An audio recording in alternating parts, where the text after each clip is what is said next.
Welcome to Power BI certification series, and this is the question number 12 on row level security. Alright, so let's see the question.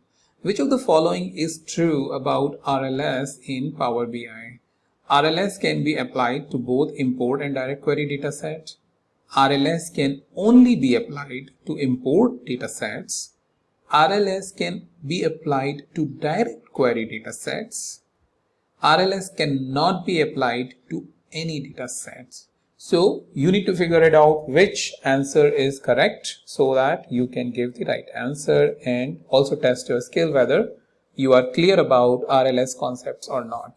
Alright, so if you want to attempt more questions like this, then what I have done is created a Power BI certification question bank where I have given the 60 question with the various mix of the DAX question, data modeling question, Power BI service question, RLS questions, so on and so forth.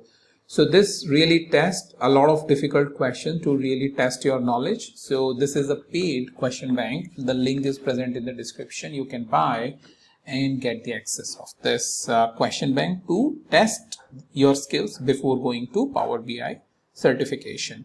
So along with that link, I have a couple other links, so carefully review all of the information that I have provided in the description because it may be for you immensely helpful. With that, thank you so much, and I'll meet you in the new video with a new topic.